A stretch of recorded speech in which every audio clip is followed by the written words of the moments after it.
Olá, graça e paz, muito bom dia, boa tarde ou boa noite para você que está comigo aqui no nosso canal, Semeando a Palavra com a missionária Kézia, que sou eu. Como é bom estar com você nesse dia 1º de abril, sim, começamos mais um mês, lendo juntos a Palavra do Senhor. É muito bom estar com você, saber que não estou só nessa leitura, e é muito bom receber de você um like também, que você compartilhe esse vídeo com cada pessoa, isso nos agrada muitíssimo. Deixe também um comentário para dar ao nosso canal mais engajamento. E se você é novo ou nova por aqui, se inscreva no nosso canal, ative o sino de notificações e receba também o nosso momento devocional diário, meditar e orar. Hoje nós leremos os capítulos 21, 22, 23 e 24 de 1 Samuel. Na sequência, parabenizaremos os aniversariantes desse dia 1º de abril, o dia do Senhor. Dia da mentira, não. Quem é o pai da mentira é o diabo. Então, não brinque com isso, isso é muito sério, né? A palavra de Deus diz que os mentirosos não herdarão o reino dos céus e que o pai da mentira é o próprio diabo. Então, por que brincar com essas coisas, não é verdade? Então, não brinque com isso. Vamos à leitura. Davi vai para Nobe. 1 Samuel, capítulo 21. Davi foi falar com o sacerdote Aimeleque em Nobe. Aimeleque tremia de medo quando se encontrou com ele e perguntou: por que você está sozinho? Ninguém veio com você? Davi respondeu: o rei me encarregou de uma missão e me disse: ninguém deve saber coisa alguma sobre a missão e sobre as suas instruções. Eu ordenei aos meus soldados que se encontrassem comigo em certo lugar. Agora, o que você pode oferecer-me? Dê-me 5 pães ou algo que tiver. O sacerdote, contudo, respondeu a Davi: não tenho pão comum, somente pão consagrado. Se os soldados não tiverem relações sexuais com mulheres recentemente, podem comê-lo. Davi respondeu: certamente que não, pois é o nosso costume sempre que saímos em campanha, não tocarmos em mulher. Esses homens mantêm o corpo puro mesmo em missões comuns, quanto mais hoje. Então o sacerdote lhe deu os pães consagrados, visto que não havia outro além dos pães da presença, que era retirado de diante do Senhor e substituído pelo pão quente do dia. Aconteceu que um dos servos de Saul estava ali naquele dia, cumprindo seus deveres diante do Senhor. Era o edomita Doeg, chefe dos pastores de Saul. Davi perguntou a Aimeleque: você tem uma lança ou uma espada aqui? Não trouxe a minha espada nem nenhuma arma, pois o rei exigiu urgência. O sacerdote respondeu: a espada de Golias, o filisteu que você matou no vale de Elá, está enrolada em um pano atrás do colete sacerdotal. Se quiser, pegue-a para você, pois não há outra espada aqui exceto esta. Davi disse: não poderia haver outra melhor, dê-me essa espada. Davi foge para Gate. Naquele dia, Davi fugiu de Saul e foi procurar Aquis, rei de Gate. Contudo, os servos de Aquis lhe disseram: não é este Davi, o rei da terra? Não é aquele acerca de quem cantavam nas danças: Saul matou milhares, Davi dezenas de milhares? Davi levou a sério aquelas palavras e ficou com muito medo de Aquis, rei de Gate.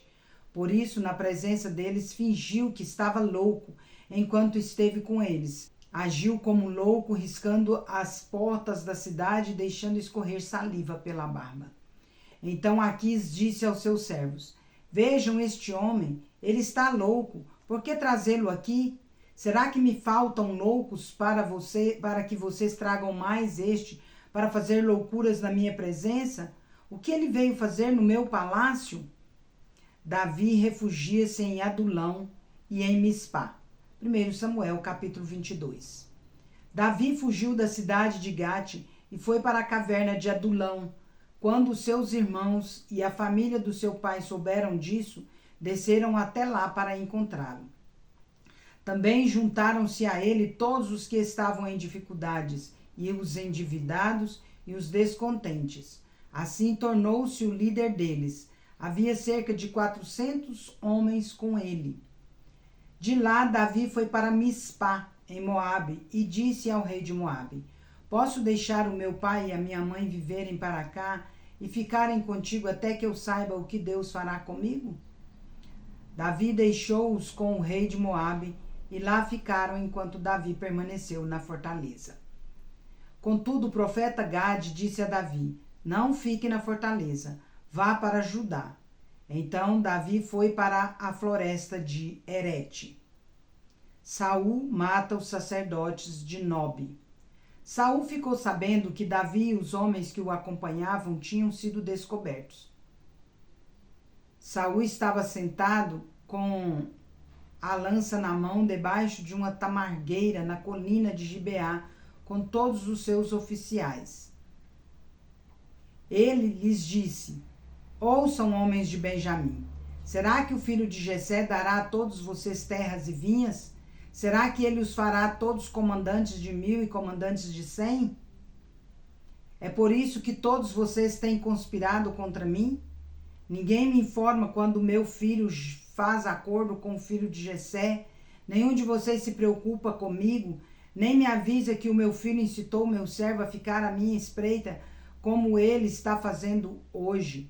Entretanto, Doeg, o edomita, que estava com os oficiais de Saul, disse: vi o filho de Jessé chegar a Nobe e encontrar-se com Aimeleque, filho de Aitube. Aimeleque consultou o Senhor em favor dele, também lhe deu provisões e a espada de Golias, o filisteu. Então o rei mandou chamar o sacerdote Aimeleque, filho de Aitube, e toda a família do seu pai, que eram os sacerdotes de Nobe, e todos foram falar com o rei. Saul disse: ouça agora, filho de Aitube. Sim, meu senhor, respondeu ele. Saul lhe disse: por que vocês conspiraram contra mim, você e o filho de Jessé? Por que você lhe deu comida e espada e consultou a Deus em favor dele, para que se rebelasse contra mim e me armasse cilada como ele está fazendo? Aimeleque respondeu ao rei: quem entre todos os teus oficiais é tão leal quanto Davi, o genro do rei, capitão da sua guarda pessoal e altamente respeitado na sua casa? Será que foi esta a primeira vez que consultei a Deus em favor dele? Certamente que não. Que o rei não acuse a mim, o teu servo, nem a nenhum da família do meu pai, pois o teu servo nada sabe acerca do que está acontecendo. O rei, porém, disse: com certeza você será morto, Aimeleque, você e toda a família do seu pai. Em seguida, o rei ordenou aos guardas que estavam ao seu lado: cerquem e matem os sacerdotes do Senhor, pois eles também apoiam Davi. Sabiam que ele estava fugindo, mas nada me informaram. Contudo, os oficiais do rei recusaram-se a erguer as mãos para matar os sacerdotes do Senhor. Então o rei ordenou a Doeg: aproxime-se e mate os sacerdotes. Então ele os matou. Naquele dia matou 85 homens que vestiam colete sacerdotal de linho.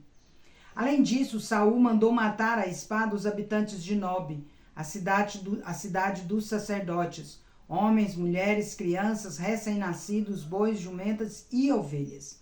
Entretanto, Abiatar, um filho de Aimeleque e neto de Aitube, escapou e fugiu para juntar-se a Davi. Ele lhe contou que Saul havia matado os sacerdotes do Senhor. Então Davi disse a Abiatar: naquele dia, quando o edomita Doeg estava ali, eu sabia que ele não deixaria de levar a informação a Saul. Sou responsável pela morte de toda a família do seu pai.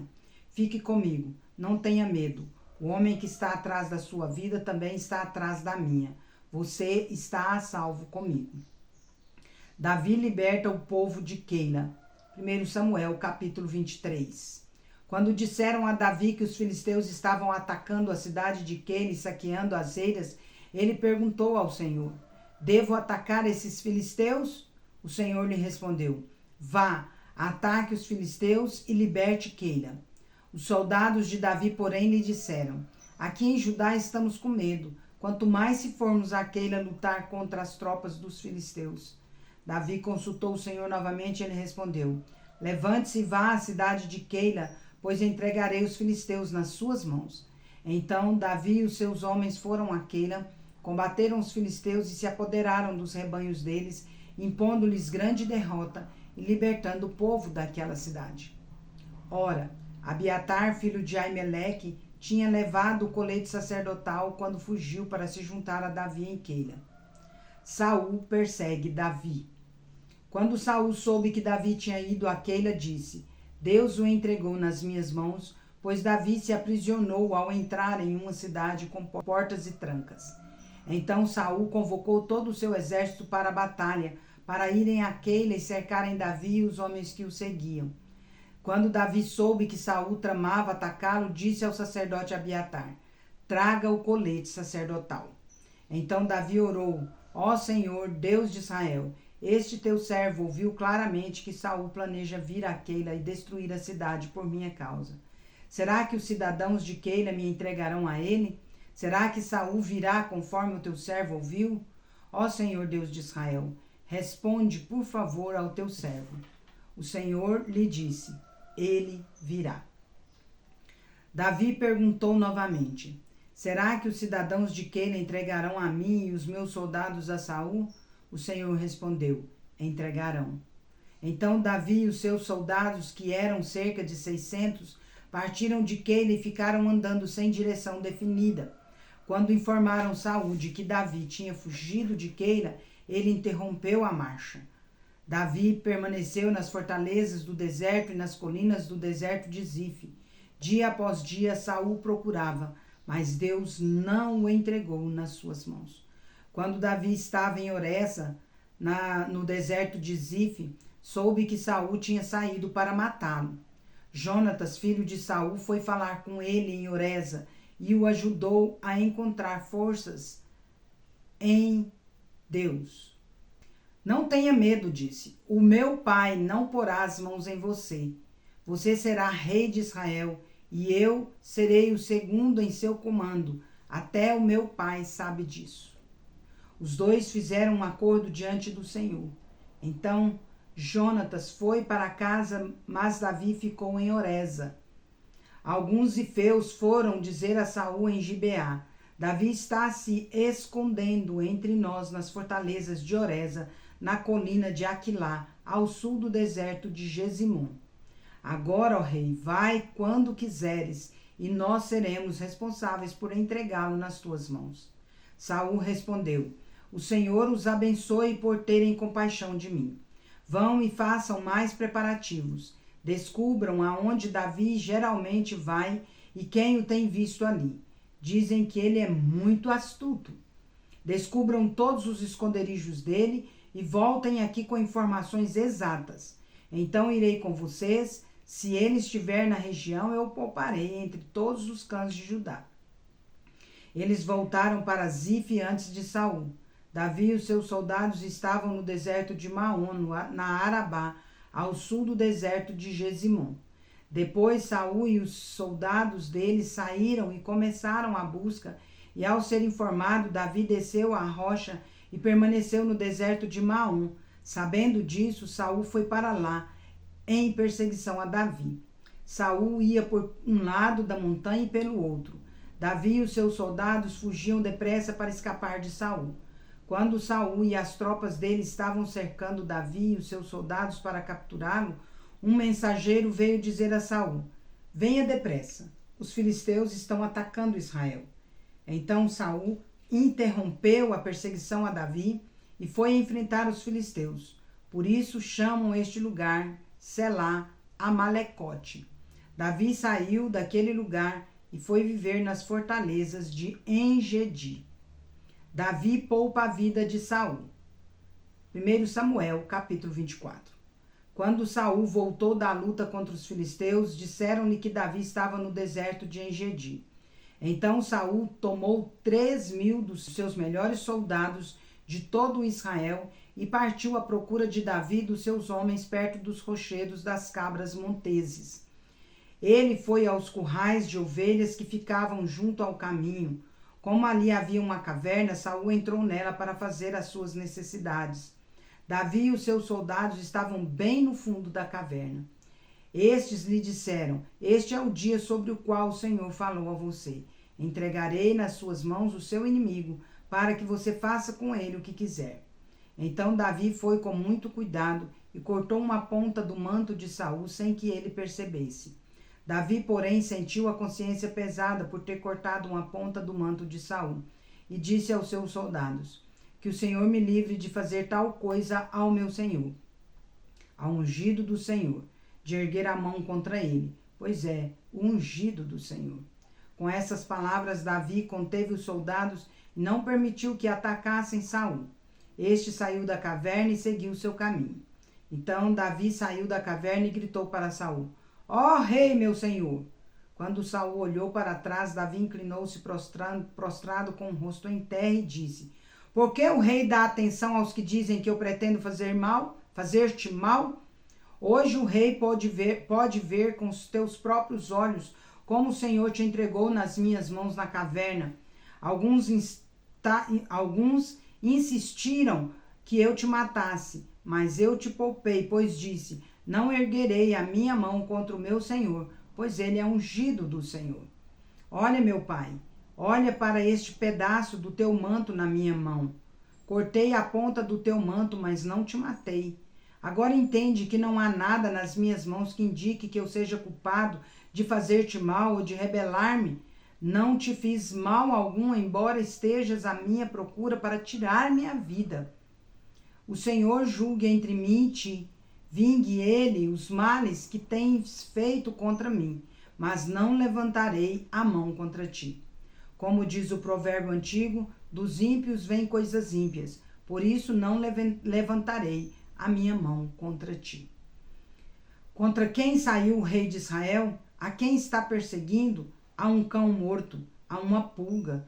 O Senhor seja o juiz e nos julgue. Considere ele a minha causa e a sustente, que ele me julgue, livrando-me das tuas mãos. Tendo Davi falado todas essas palavras, Saul perguntou: é você, meu filho Davi? Então chorou em alta voz. Você é mais justo do que eu, disse a Davi. Você me tratou bem, mas eu o tratei mal. Você acabou de mostrar o bem que me tem feito. O Senhor me entregou nas suas mãos, mas você não me matou. Quando é que um homem encontra um inimigo e o deixa ir sem fazer-lhe mal? O Senhor o recompense com o bem pelo modo com que você me tratou hoje. Agora tenho certeza de que você será rei e de que o reino de Israel será firmado nas suas mãos. Portanto, jure-me pelo Senhor que você não eliminará os meus descendentes, nem fará o meu nome desaparecer da família do meu pai. Então Davi fez esse juramento a Saul. Este voltou para casa, mas Davi e os seus soldados foram para a fortaleza. Encerramos nossa leitura por hoje. Hoje é 1º de abril, temos novo versículo para decorar. Romanos capítulo 12, versículo 1. Rogo-vos, pois, irmãos, pelas misericórdias de Deus, que apresenteis o vosso corpo por sacrifício vivo, santo e agradável a Deus, que é o vosso culto racional. Então, nós vamos decorar esse versículo, Romanos capítulo 12, versículo 1. Então, nós vamos decorar esse versículo, Romanos capítulo 12, versículo 1. Rogo-vos, pois, irmãos, pelas misericórdias de Deus, que apresenteis o vosso corpo como sacrifício vivo, santo e agradável a Deus, que é o vosso culto racional. Romanos capítulo 12, versículo 1. Agora vamos parabenizar os aniversariantes desse dia 1º. Vamos comigo. Parabéns e feliz aniversário para você que está comemorando mais um ano de vida nesse dia 1º de abril de 2024. Parabéns para os casais que estão comemorando mais um ano de casados. Parabéns para os bebezinhos que estão completando mais um mês de vida. E parabéns para o Elson Ferreira, lá de Tuiutaba, para o Jamim Molova, lá do Ibel. E a gente conheceu no Ibel, não sei onde está morando agora. Para o Tiago Teixeira, de São José do Rio Preto. Para o Guilherme Barbosa, em Poxorel. Para o Marcos Muniz, de Tuiutaba. Para a Leide Martins, de Tuiutaba. E para o meu primo Carlos Francisco, de Tuiutaba. Que Deus abençoe grandemente a vida de cada um de vocês. Eu quero orar por vocês neste dia. Vamos orar? Querido Deus, nosso Pai, nos alegramos muito, ó Pai, pela vida dos casais que estão comemorando mais um ano de casados, pela vida dos bebezinhos que estão comemorando mais um mês de vida. Nos alegramos também com os aniversariantes desse dia 1º, Pai. Como é bom poder com eles partilhar desse momento tão maravilhoso que é a bênção de mais um ano de vida. Como nós nos alegramos também com a vida do Elson Ferreira, do Jamin, do Tiago Teixeira, do Guilherme Barbosa, do Marcos Muniz, da Leide Martins e do Carlos Francisco, que hoje completam mais um ano de vida. Obrigada, Senhor, por essas vidas, que o Senhor conceda a elas, ó Deus, dádivas sem medidas vindas do alto, muitas bênçãos mesmo, Pai. Que eles tenham, ó Pai, através da bênção do Senhor, muitos anos de vida e muitas felicidades para viver. Que nesse dia eles possam comemorar ao lado dos seus entes queridos, que haja harmonia entre eles, que haja, ó Deus, muitos presentes e que o Senhor, ó Pai, aumente, ó Deus, o amor entre seus familiares. Querido Deus, que o Senhor os abençoe com a salvação àqueles que não a possuem, em nome de Jesus, convencendo do pecado, da justiça e do juízo. Que o Senhor aumente a fé, a força e fortaleça aqueles que já te servem e te buscam nessa caminhada, Pai. Em nome de Jesus. Que, ó Deus, a boa, agradável e perfeita vontade do Senhor se cumpra na vida dos casais, dos bebês e dos aniversariantes desse dia 1º, em nome de Jesus. Amém. É isso aí, meus queridos e minhas queridas. Deus é fiel, é justo e bom. Vamos